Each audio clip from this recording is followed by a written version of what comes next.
No one ever talks about how purchasing a home is like having a forced savings account. A lot of people do not talk about when you buy a home, that's like a forced savings account. And that's exactly the point, is because you're putting that money that you make towards an investment. It's a home that you live in, it's a safe space that you go to, and it's basically something that you're investing in your future.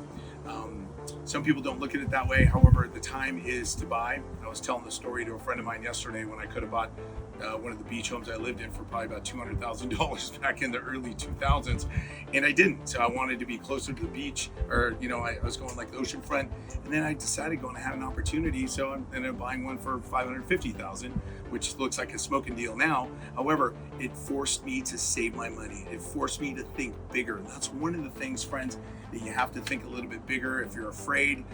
Talking to another friend of mine today, where he lives out in East County, born and raised in the East County, very proud of it. However, he wants to move his family to the beach. Doesn't know if he can do it. He's got a couple homes. I go, talk to your lender. That's one of the biggest things. Your lender is your best friend.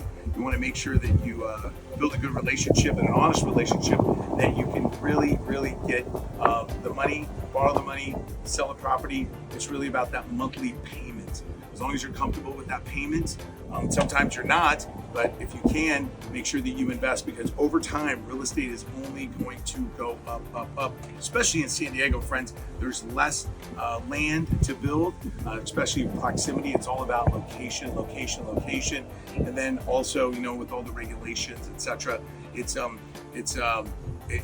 tough to build new homes. Nevertheless, though, it's about buying the land. That's what you're really buying, is that land.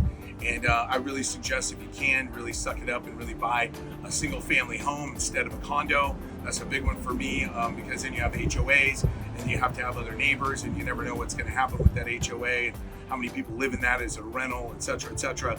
So I'm always a big fan of single family detached homes if you can, or multi-unit, whereas you can live in one and also rent out the other. That's a big one. And if you're a younger friend, I say get a roommate or two. Let them help you pay your mortgage for just a couple years.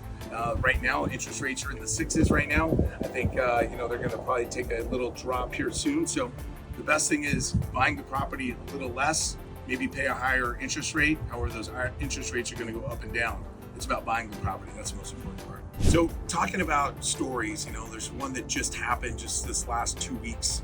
I had a past client. She referred me a friend of theirs from Vegas. And these clients wanted to move to San Diego. Retired, sold their company, started looking at PB, Mission Beach. Like, oh yeah, okay, this one, that one, well, maybe not. And then changed their mind, going, we always love Coronado. So they started looking at Coronado, wanted to see a condo, changed their mind, maybe not. Okay, yes, we do. And then they found this little bungalow. Well, the bungalow was a cute little property, 500 square feet, 40 little bungalows on this whole entire block, manicured to the T. Beautiful, beautiful residents all over, right in the heart of Coronado.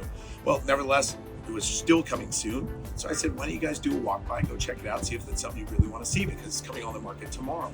So next thing you know, they said, we love it, we love it, we love it. Called the agent, said, okay, it's coming tomorrow. When can we see it? So it wasn't going to be the next day, it was going to be the day after that.